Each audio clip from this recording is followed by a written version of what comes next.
Hey everyone, I'm Polly. I'm starting a YouTube channel in regards to my experiences with esophageal gastric cancer. I was recently diagnosed with cancer and have gone through quite a bit in my experience through this journey in a matter of the past few months. There's quite a bit that I'd like to share just for the sake of educational and informative services, just people have an idea of somewhat of a first-hand experience, what it's like to go through in this situation that I've gone through. There was a lot of things that I did not know about that I needed done when I was first diagnosed. I was diagnosed in the beginning of March, and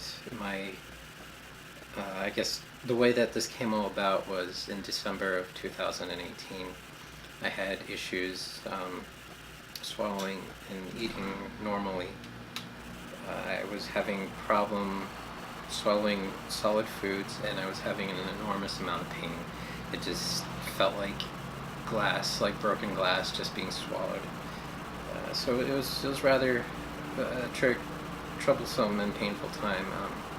So I didn't really know what was going on. I thought maybe, I just had an ulcer. I caused this problem by drinking and smoking and whatnot. I ended up seeing a gastroenterologist who did a upper endoscopy. And during this upper endoscopy, which is the scope is put in through the upper portion of the body, the upper gastric system, through the mouth, all the way down to the stomach, and possibly part of the bowels, the intestines. During this procedure, you're usually put out, so you're not awake during this procedure, and it takes about 15 to 20 minutes. So during this endoscopy, they noticed that there was a mass located in the GE junction of my esophagus and my stomach, which is where the connection of the esophagus and the stomach is the profundus of the stomach and the esophagus. Excuse me, I'm having a little bit of trouble talking, just having to be a little bit low on energy and whatnot. It's been a lot so far.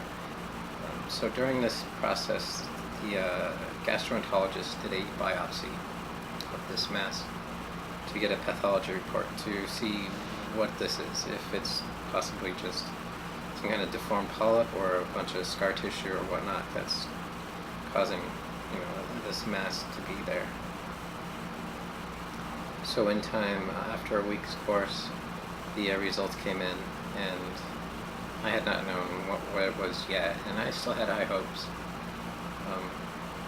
My gastroenterologist ended up scheduling the appointment for the follow-up a few days later, rather than at the point of discovery, to inform me that it is cancer and that it's a esophageal cancer. At this point, there's no determination whether or not it's passed through the whole body, or if it's just at that one point that they can visually see this mass. So I had to go through a surgeon and a oncologist to go through the other procedures of having a PET scan, CT scan, a surgeon's advice on consultation on whether or not they want to take it out or do perio therapy, such as like chemo and radiation in between, before and after surgery, or all before or all after. So in that time, I had gone through a few doctors, and at the time when I was diagnosed, and the gastroenterologist first told me, I had no idea what to do. I was just totally dumbfounded. I was a little bit in shock, but I was somewhat prepared in a way to expect bad news. So it wasn't that I wasn't just paralyzed by shock, I was just really unsure of what's next. So the doctor didn't really say much except, hey, here's 2 doctors you can go to. There's a surgeon in Tucson, a local surgeon, or I could go to the Mayo Clinic, which is in Phoenix. I figured convenience-wise, it would be best to go local because who knows what kind of treatments entail, and I wouldn't want to be driving 2 hours every day out of the week to get something done if I could just have it done in town. So I ended up going that route. I had no idea I needed to have a medical team, so to speak, like an oncologist, a primary doctor on board. I didn't even have a primary doctor at this time because I wasn't really keen on seeing the doctors all the time. And an oncologist, which is basically a medical oncologist that knows the in and outs of a lot of treatments and whatnot, everything that's going on.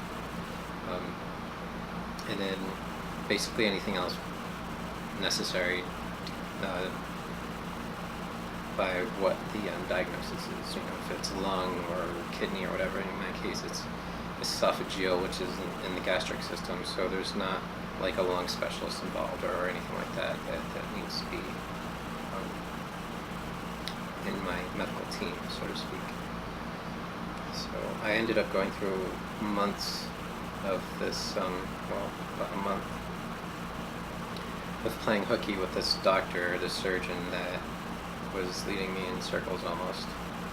Not really doing much to help me with my insurance getting a PET scan approved, which then it would entail or would give the oncologist and everyone else the idea of what stage my cancer is at and what's the prognosis, what could be the next step in taking care of this deal. So considering the situation, I was stuck in limbo for a month, all because this doctor couldn't figure out how to work the system. And it was very frustrating. I ended up finally just dropping him and doing my research online and reaching out to local support groups, friends and family, coworkers, and getting more information, realizing that there's an oncologist, a primary care doctor, that are the 2 base doctors that you want to have that are going to be the ones making calls and pulling strings for you and getting pre-authorizations through the insurance companies for getting like CT scans, x-rays, prescriptions, PET scans. So my surgeon was trying to do what he thought he could do, but was not really putting the right effort in the right directions. So things were just stuck in limbo. This new oncologist I got has done a world of wonders for me. He's fought a lot in ways. He's had my back, doing a lot for me. So it was a big relief having this opportunity to find this doctor and to have this oncologist on board on this team. And I've gone through him for referrals for a surgeon and everything else that I need. And so far, everywhere he's put me has been top of the line. These doctors are great. They all work together. They've all educated together, so they're a very tight-knit network of doctors, and the communication between them all is just phenomenal. Everything happens so quickly.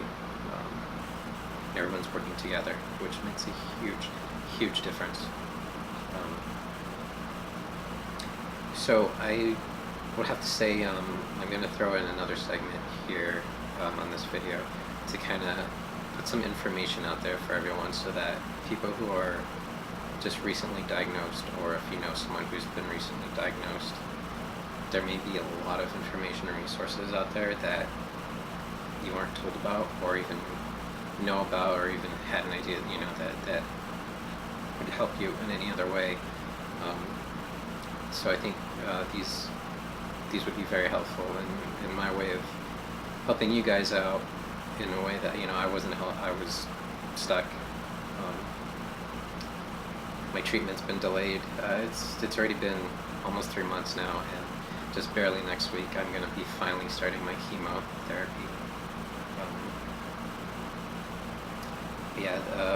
Further in, I will kind of divulge more information on process and everything that I've been going through. But this is kind of like the beginning spiel, just kind of throwing everything out there, to